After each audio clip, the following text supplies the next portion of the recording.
할렐루야. 네, 오늘도 주님의 은혜와 평강이 사랑하는 성도님들 심령에 충만하기를 소망합니다. 지난 시간에는 여호수아의 고별 설교를 나눴습니다. 오늘부터는 여호수아에 이어서 사사기 말씀을 나누고자 합니다. 여러분, 사사기 어떤 느낌이 드십니까? 사사기 말씀은 무거운 말씀이죠. 사사기 구조를 보면 울음으로 시작해서 더 큰 울음으로 끝나는 이야기가 사사기입니다. 비록 무거운 말씀이긴 하지만 이 시대에 우리에게 주시는 하나님의 메시지로 알고 우리가 우리 가슴에 이 말씀을 잘 새기기를 원합니다. 여러분, 사사기는 언제 있었던 이야기입니까? 이스라엘이 가나안 땅에 정착한 때부터 이스라엘의 왕이 등장할 때까지 약 400년 기간의 이야기입니다. 구체적으로 말하면 여호수아의 죽음 이후, 그리고 이스라엘의 첫 번째 왕인 사울 왕이 등장하기 전까지의 이야기가 사사기의 이야기입니다. 이때에는 사사들이 이스라엘을 통치했어요. 왕이 없었기 때문에 사사들이 이스라엘을 통치했는데요. 사사는 누굴까요? 사사는 백성들의 송사를 재판에서 해결하는 재판관입니다. 재판관이에요. 그런데 이스라엘 역사 가운데 이 사사는요, 단지 재판관일 뿐 아니라 이스라엘을 민족적인 위기에서 구원하는 구원자 역할을 하기도 합니다. 여러분, 사사기에 기억나는 사사가 누가 있습니까? 드보라도 있죠. 또 기드온도 있죠. 그리고 힘센 삼손도 있죠. 그리고 사무엘, 이와 같이 13명의 사사가 등장을 하게 됩니다. 여러분, 사사기 어떤 시대죠? 이미 제가 말씀을 드린 것처럼 사사기는 영적으로 아주 어두웠던 시기입니다. 오죽하면 이 시기를 영적 흑암기라고 부르기도 합니다. 오늘 우리가 읽은 사사기 2장은요, 사사기 전체 이야기를 요약한 것과 같은 요약의 내용입니다. 사사시대 이스라엘의 영적인 상태가 어떠한지를 잘 요약해서 보여주는 것이 사사기 2장입니다. 오늘은 가스펠 프로젝트 3-7입니다. 사사시대 무엇이 가장 귀한가? 라는 제목의 말씀을 나누기 원합니다. 사사기 2장을 통해서 이스라엘의 영적 상태는 도대체 어땠단 말인가? 그리고 그 원인은 무엇인지를 살펴보기 원합니다.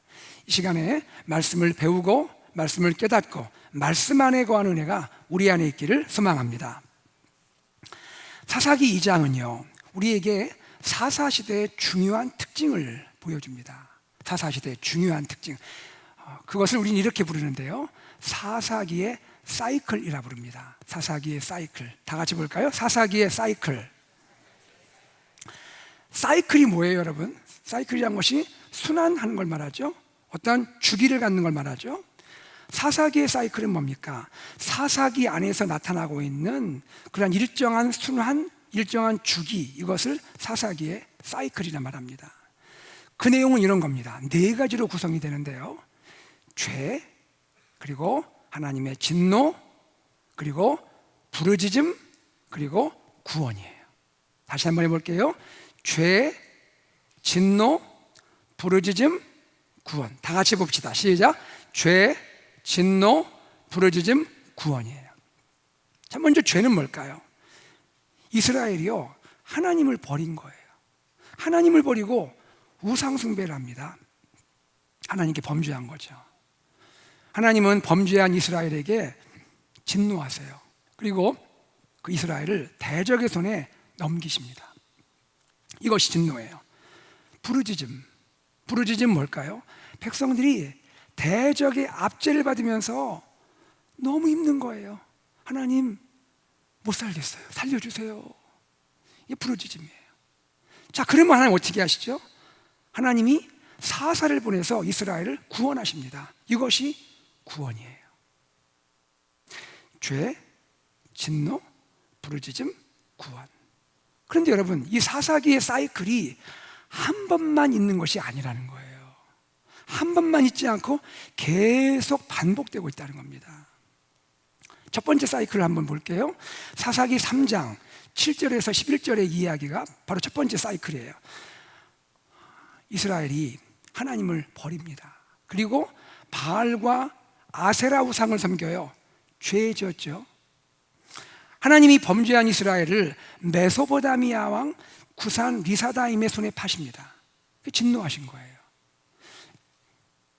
자, 이제 이스라엘이 대적의 앞절로부터 8년간 고통을 당했습니다. 8년간 고통을 당하니까 견딜 수가 없어요. 하나님 살려주세요. 못 살 것 같아요. 부르짖습니다. 하나님이 그 부르짖음을 들으시는 거예요. 그리고 뭐합니까? 하나님이 이번에는 온니엘을 사사로 세워서 이스라엘을 구원하십니다. 하나님의 구원의 이야기죠. 이렇게 한 바퀴 사이클이 돌아갑니다. 시간이 지났습니다. 온니엘이 죽습니다. 온니엘이 죽고 어떻게 될까요? 두 번째 사이클이 또 등장합니다. 그 내용이 사사기 3장 12절에서 30절까지 그 이야기 내용이에요. 자, 보세요. 이스라엘이 또 하나님을 버립니다.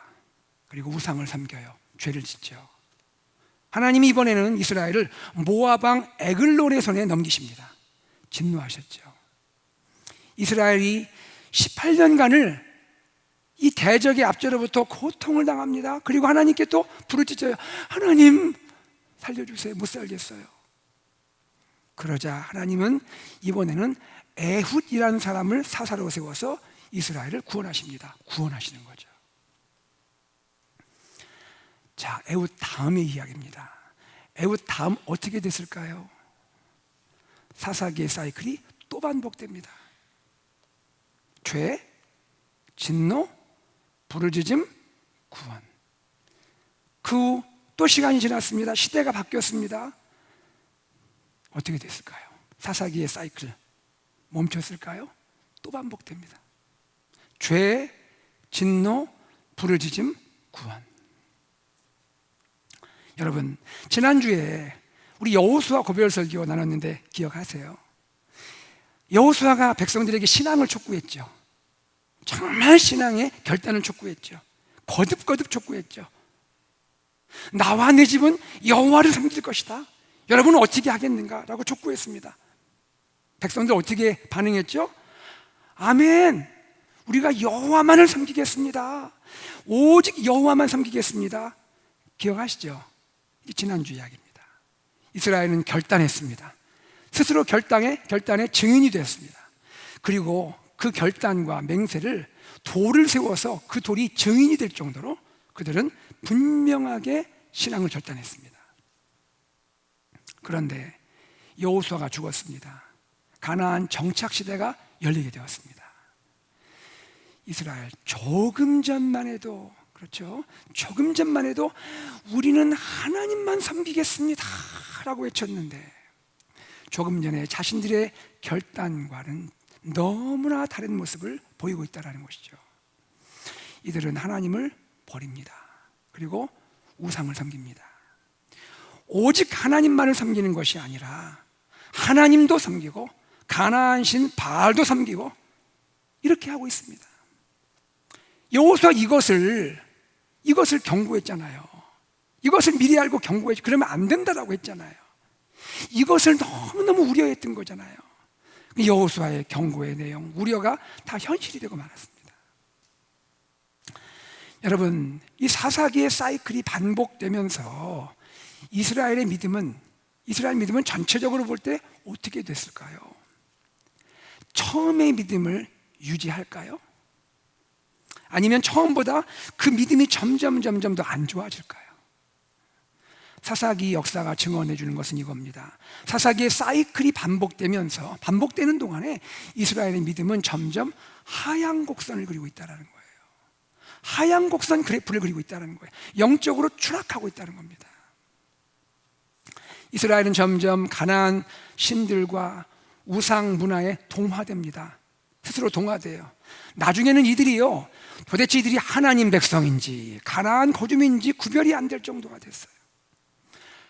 겉모습은, 생긴 모습은 분명히 이스라엘이 맞는데 실제로 이들이 살아가는 모습은 이들이 가나안 땅에서 그렇게 쫓아내고자 했던 가나안 족속과 똑같다라는 말입니다.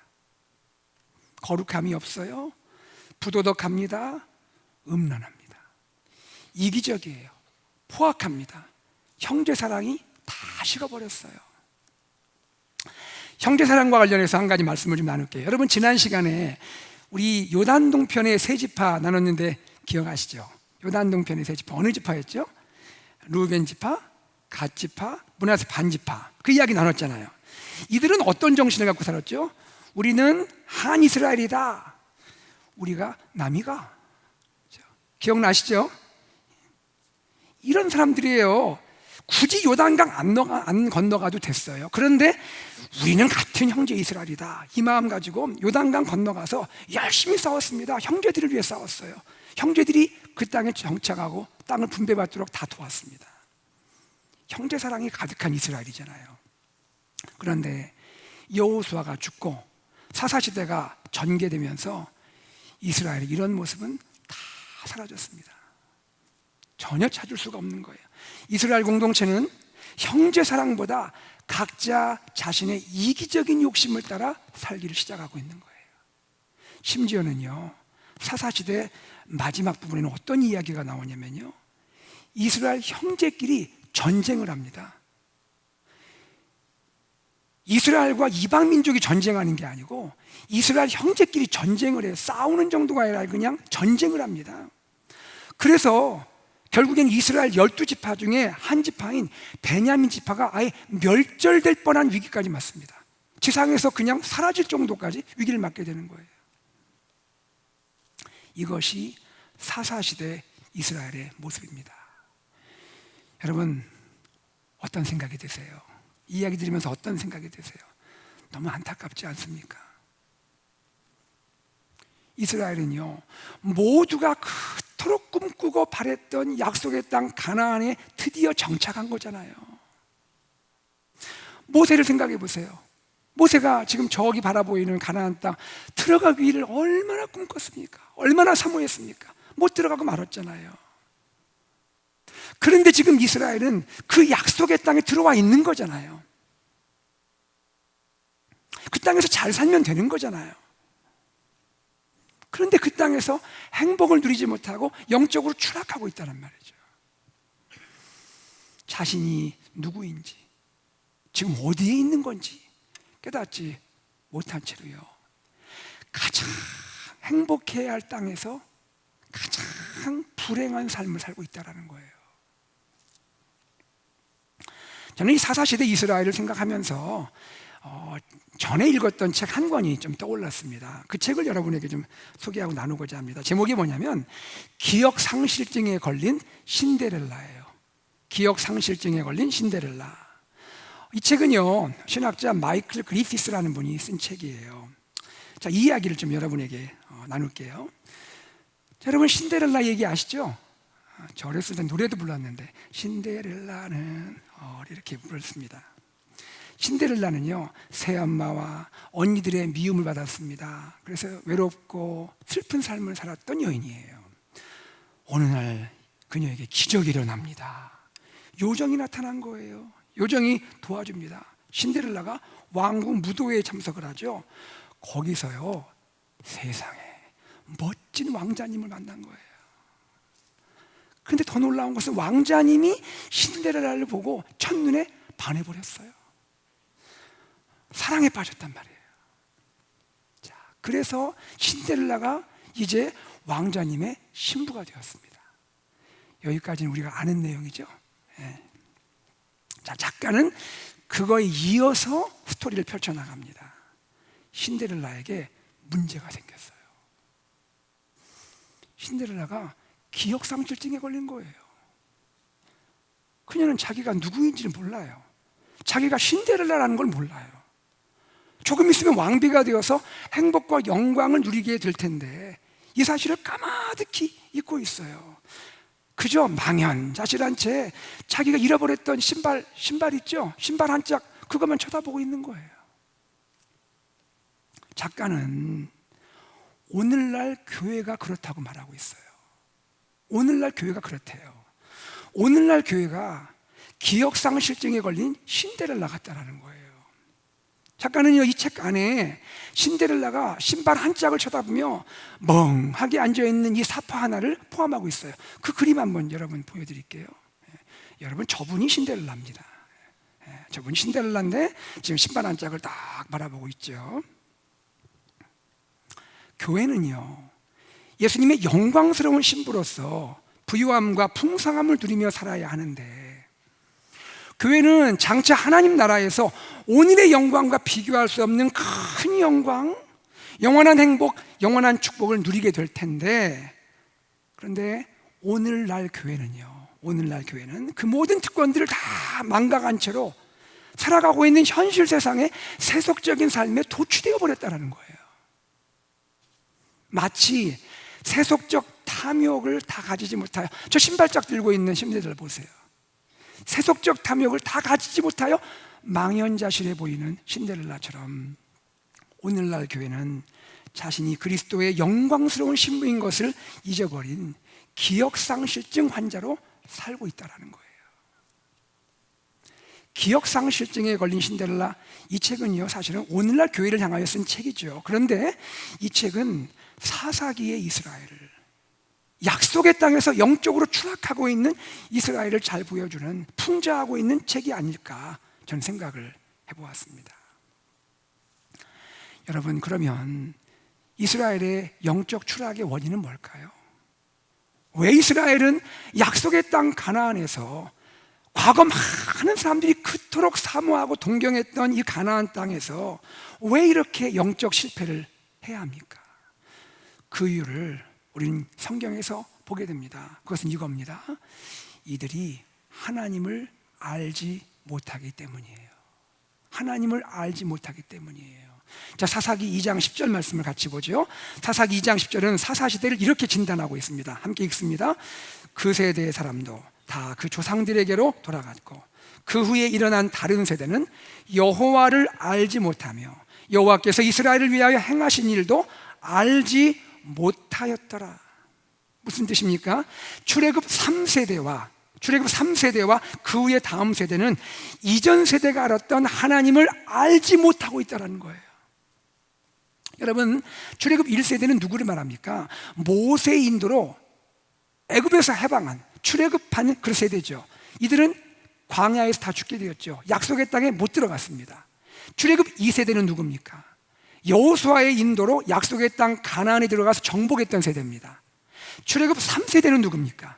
여호수아의 죽음 이후에 가나안 땅에서 정착해서 살아가게 되는 그 세대예요. 사사기의 이스라엘은 누구냐면 출애굽 3세대와 그 후에 다음 세대를 말하는 거예요. 그런데 이들이 문제가 뭐예요? 하나님을 알지 못한다는 거예요. 사사기 2장 10절에 따르면 이들은요, 하나님을 알지 못할 뿐 아니라 하나님이 이스라엘을 위해서 어떤 일을 하셨는지 그것도 모른다는 거예요. 어떻게 이런 일이 일어날 수 있죠? 어떻게 이런 일이 가능하죠? 이들은 누굽니까? 여호수아 시대의 이스라엘 백성의 자녀잖아요. 그게 먼 얘기가 아니잖아요. 저는 생각을 해보았습니다. 혼자 질문을 해봤어요.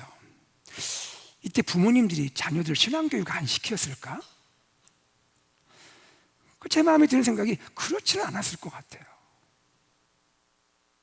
그럼 어떻게 된 일일까? 아마도 부모님들은 하나님을 섬기라는 그 교육, 하나님을 섬기라고 하는 그 교육 했을 거예요. 그런데 아마도 이런 생각이 들어요. 하나님을 섬기라고 하는 교육보다는 가나안 땅의 선진 문물, 이게 무슨 얘기냐면요, 여러분, 그 당시에 이 세상의 원리로 역사를 보면요, 가나안 땅에는요 철기 문화가 들어와 있었어요. 대체로 이스라엘은 청동기 문화에 살고 있었어요. 철기 문화가 시작되었고, 거기서 우리가 사사기에서 볼 수 있듯이 철기 무기를 가지고 싸우는 족속들이 등장하기 시작한 거예요. 말하자면 가나안 땅에 선진 문물이 있는 거예요. 하나님을 섬기라 교육은 했지만, 그러나 가나안 땅의 선진물 교육, 이 교육 받는데 부모들이 더 마음을 쓰지 않았을까 생각하는 거예요. 그리고 그러다 보니 그 가나안 문화의 밑바닥에 자리하고 있는 그것들, 뭡니까? 우상숭배, 다신론적인 문화, 세속적인, 이 세큘러한 이러한 세속주의적인 가치관, 이게 다 하나님 말씀에 반하는 거거든요. 하나님 말씀의 문화에 다 반대되는 거거든요. 그것들을 부모들이 허용을 했다는 것이죠. 그러면서 이렇게 생각했을 것 같아요. 괜찮을 거야. 괜찮을 거야. 그런데 여러분, 그 결과가 무엇입니까? 출애굽 3세대는 하나님을 알지 못하게 되었습니다. 하나님을 알지 못하다 해서 알다란 말이 나오죠. 이 말이 히브리어가 야다란 말이잖아요. 여러분, 야다라는 것은 무엇을 말하죠? 인격적인 지식을 말해요. 관계를 통해서 실제 경험을 해서 얻게 되는 지식을 야다라 그래요. 단지 정보 전달적인 지식이 아니란 말이에요. 여러분, 우리는 무엇을 알고 있죠? 하나님을 안다는 건 뭐예요? 하나님을 아는 게 뭐죠? 하나님에 대한 어떤 정보를 내가 갖게 되는 거예요? 그거 아니죠. 하나님 아는 게 뭐예요? 하나님과의 친밀한 관계를 맺는 거잖아요. 하나님을 인격적으로 경험해서 내가 알게 되는 거잖아요. 그것이 야다이고 그것이 하나님을 아는 거잖아요. 그런데 그것이 없다라는 거죠. 이것은 어떻게 가능해지는 겁니까?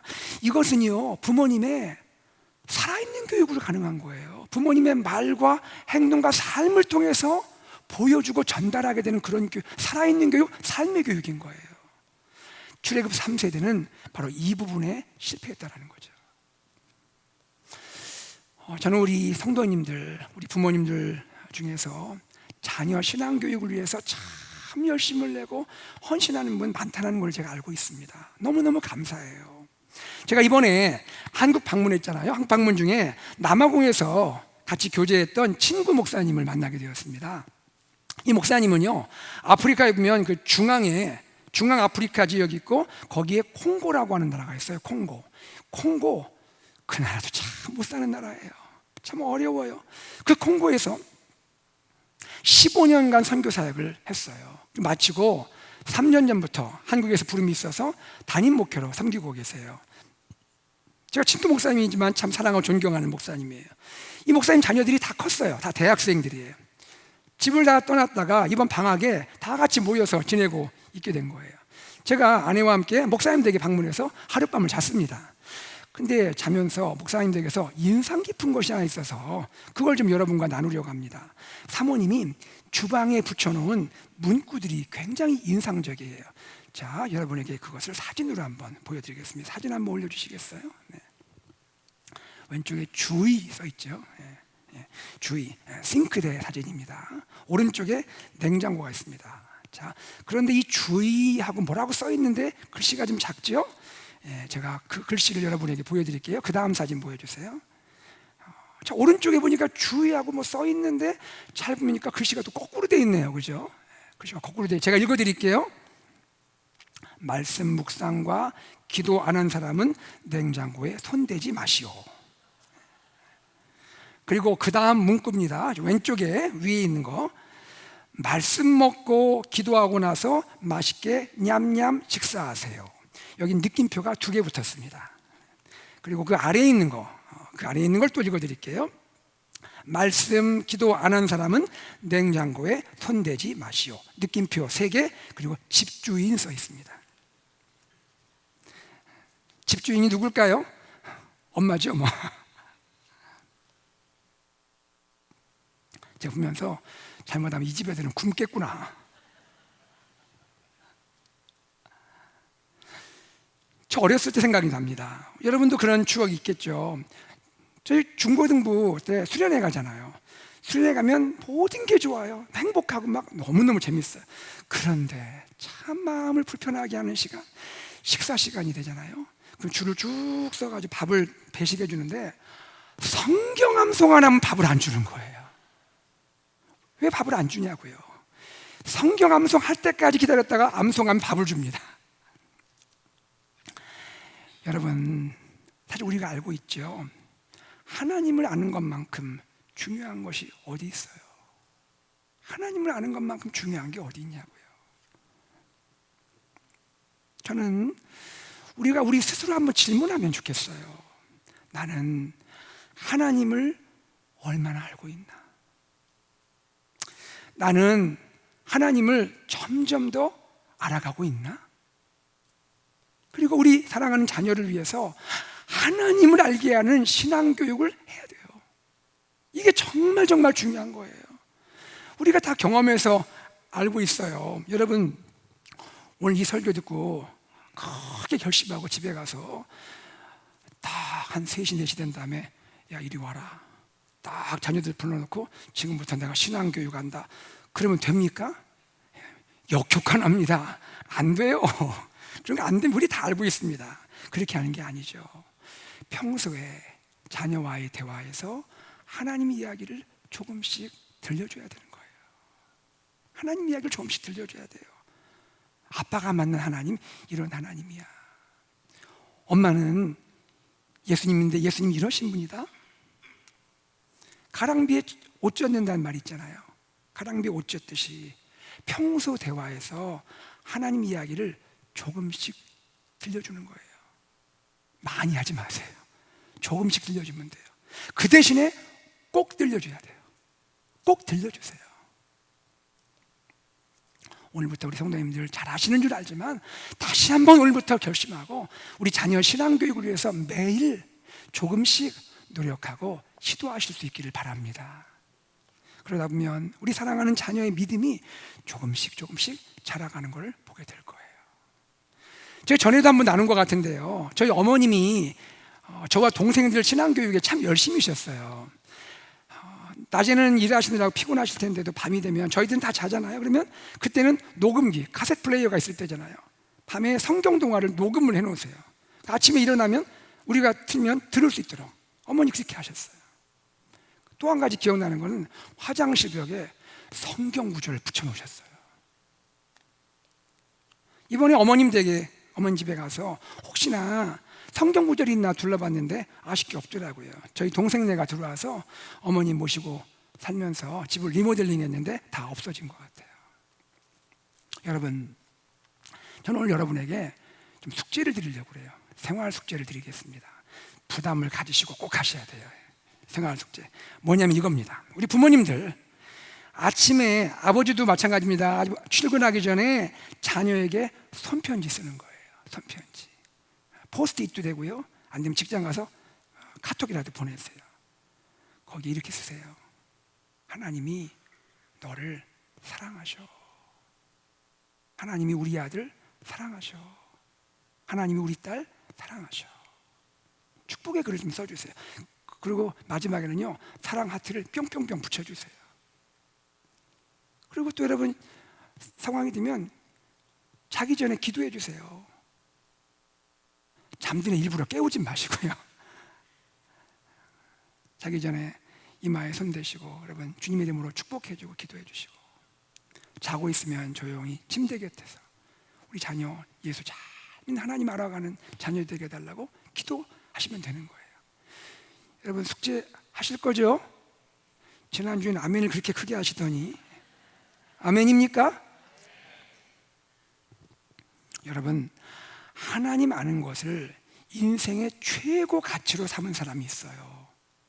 하나님 아는 것을 인생의 최고 가치 삼은 사람이 있다고요. 그가 누굴까요? 사도 바울이에요. 바울은요, 예수님 만났죠. 예수님 만난 후에 그는 이런 변화가 있었어요. 그리스도를 아는 지식이 가장 고상한 지식인 것을 알게 되었어요. 그리고 그 지식 앞에서, 그리스도를 아는 이 지식 앞에서 자신이 갖고 있던 세상의 모든 지식을 배설물처럼 여기게 되었어요. 이것이 사도 바울이에요. 빌립보서 3장 8절과 9절 앞부분에서 바울이 이렇게 고백합니다. 같이 읽어보죠. 시작. 또한 모든 것을 해로 여김은 내 주 그리스도 예수를 아는 지식이 가장 고상하기 때문이라. 내가 그를 위하여 모든 것을 잃어버리고 배설물로 여김은 그리스도를 얻고 그 안에서 발견되려 함이니. 가장 고상한 지식이다. 예수를 아는 지식이 가장 고상한 지식이다. 여기 여러분 고상한이란 말이 나오죠. 이 말의 의미는 이런 겁니다. 예외적으로 좋아요. 얼마나 좋은지 예외적으로 좋아요. 그뿐 아니라 다른 것을 능가하는 이런 뜻이 있어요. 그리고 압도적인 이란 뜻이 있어요. 여러분, 예수 그리스도를 아는 지식은 어떤 지식입니까? 이 세상 어떤 지식과 비교할 수 없는 예외적으로 좋고요, 다른 것을 능가할 정도로 좋고요, 그리고 압도적인 지식이 예수 그리스도를 아는 지식인 줄 믿습니다. 왜 그럴까요? 왜 예수를 아는 지식은 그럴까요? 예수를 아는 지식에서 우리는 우리의 구원을 경험하기 때문입니다. 그 안에 영생이 있기 때문이에요. 하나님 나라의 놀라운 비밀이 예수 그리스도 안에 있기 때문인 거예요. 바울은 이 지식, 그리스도를 아는 이 지식을 가졌을 뿐 아니라, 자기가 이 지식을 알 뿐 아니라 이 지식을 알리기 위해서 자신의 인생을 바쳤던 거예요. 가장 고상한 지식, 예수 그리스도를 아는 지식이 온 세상에 가득해지기를 위해서 자신의 일생을 헌신하게 되었다는 거예요. 핍박도 있었습니다. 고난도 있었습니다. 역경도 있었어요. 다 이길 수 있었어요. 왜 그렇죠? 내가 전하는 지식이 가장 고상한 지식이기 때문이에요. 예수 그리스도를 전파하는 것이기 때문입니다. 유대인이든 이방인이든 누구에게든 예수 그리스도와 십자가의 구원의 복음을 전했던 거예요. 여러분, 바로 이것이 최고의 인생이고 이것이 가장 위대한 인생인 줄로 믿습니다. 그리스도를 알고 그리스도를 전하는 인생, 이것이 가장 위대하고 가장 최고의 인생이라는 거예요. 저는 소망합니다. 우리 자신이, 우리 자녀가, 우리 교회가, 우리 다음 세대가 가장 귀한 거, 정말로 가장 귀한 거, 하나님을 알고 예수 그리스도를 세상에 전하는 이것에 우리가 헌신되기를 간절히 소망합니다. 말씀을 맺겠습니다. 사사시대는 모두가 꿈꿔왔던 약속의 땅, 가나안의 시대입니다. 그러나 약속의 땅에서, 가나안 땅에서 이스라엘은 실패했습니다. 그 이유는 하나님을 알지 못했기 때문입니다. 이제 우리 삶은 어때야 할까요? 바울처럼, 정말 바울처럼 하나님을 아는 것을 가장 귀한 것으로 여기고 예수 그리스도를 아는 지식을 가장 고상한 지식으로 여겨야 할 줄로 믿습니다. 예수를 아는 것을 나의 가장 귀한 것으로 여기고 예수를 아는 것을 금, 은보다 귀하게 여길 수 있는 우리 성도님들 되기를 소망합니다. 예수의 이름, 그 존귀한 이름을 온 세상에 전하는 AKPC 공동체 되기를 주 예수 그리스도의 이름으로 축복합니다. 아멘. 우리 말씀을 기억하면서 주님께 찬양으로 나가기 원합니다. 이 시간 우리가 찬양할 거예요. 내 안에 가장 귀한 것, 내 안에 가장 귀한 것, 예수를 압니다. 금은보다 더 귀한 것, 예수를 압니다. 세상 지식보다 귀한 것, 예수를 압니다. 내 안에 가장 귀한 것, 예수를 압니다. 예수 이름 존귀한 이름, 예수 이름 능력의 이름, 우리 그 이름 찬양하겠습니다.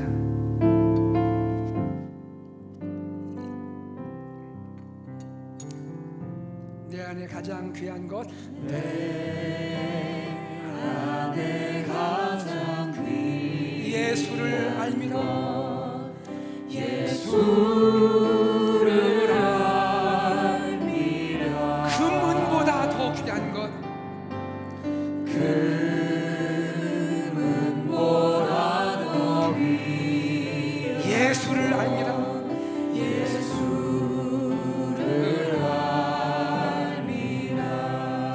세상 지식보다 귀한 것, 세상 지식보다 귀한 것, 예수를 알미라. 예수를 알미라. 내 안에 가장 귀한 것, 내 안에 가장 귀한 예수를 알미라.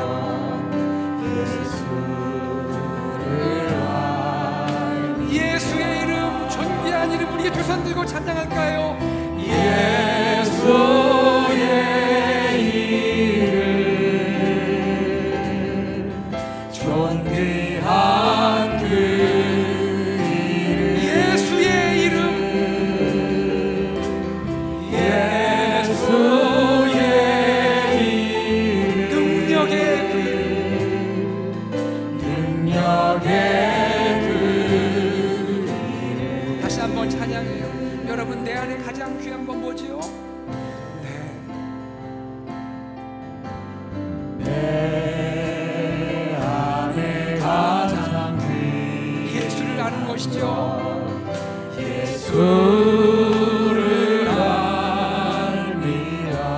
주시오.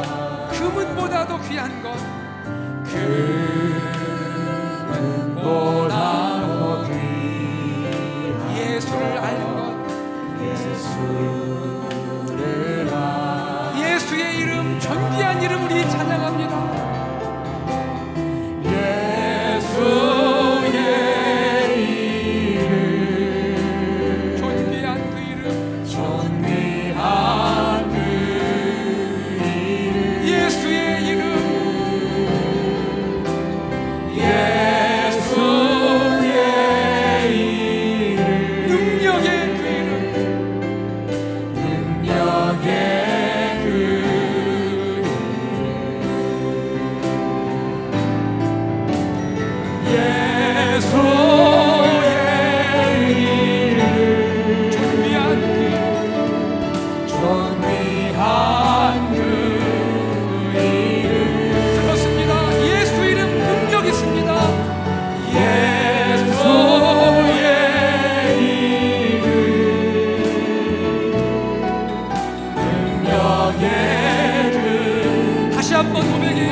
우리가 기도하기 원합니다. 내 안에 가장 귀한 것 무엇입니까? 무엇이어야 하겠습니까? 금은보다 귀한 것 무엇입니까? 무엇이어야 하겠습니까? 예수님을 아는 것, 하나님을 아는 것, 이것이 나와 우리 자녀들, 우리의 가장 귀한 것 아닙니까? 이 시간 우리 기도할 때 하나님, 가장 귀한 예수님을 아는 지식, 하나님을 아는 지식 주여 우리 가정에 허락하여 주시옵소서. 우리 공동체에 넘치게 하여 주시옵소서. 우리 함께 기도하겠습니다. 하나님 아버지, 주님의 은혜와 사랑을 감사합니다. 고맙습니다. 아버지 하나님, 하나님 우리 안에, 내 안에 가장 귀한 것 예수를 아는 것, 금은보다 귀한 것 예수를 아는 것, 하나님 아버지 존귀한 그 이름, 능력의 그 이름, 예수의 이름, 주님의 이름을 하나님이 붙들고 나갑니다. 세상 지식과 비교할 수 없는 귀한 예수라는 지식이 내 안에 있게 하시고, 우리 자녀에게 있게 하시고, 우리 가정에 있게 하시고, 공동체 안에 있게 하시고, 이 시대 가운데 있기를 원합니다. 하나님 도와주시옵소서. 하나님 이 시대에 함께하여 주시옵소서. 이 놀라운 지식이 우리 안에 있도록 허락하여 주시옵소서. 하나님 아버지, 우리 성도님들 사랑하시고 축복하셔서 하나님 이 시대 가운데 주님을 알고 믿음으로 승리하게 하옵소서. 하나님 예수가 우리 안에 가득하게 하옵소서. 오 주님 감사합니다. 사랑합니다. 하나님 아버지, 우리가 소망합니다. 내 안에 예수를 아는 지식이 가득하기를 원합니다. 사랑하는 우리 자녀 가슴 속에 하나님을 아는 지식이 가득하기를 원합니다. 주님, 우리 교회가 예수로 가득하게 하시고, 이 시대의 기독교가 예수 그리스도 아는 것으로 가득하게 하시고, 하나님 우리를 통하여 온 세상이 주님을 알아가도록 우리를 사용하여 주시옵소서. 감사드리며 주 예수 그리스도 이름으로 기도드리옵나이다. 아멘.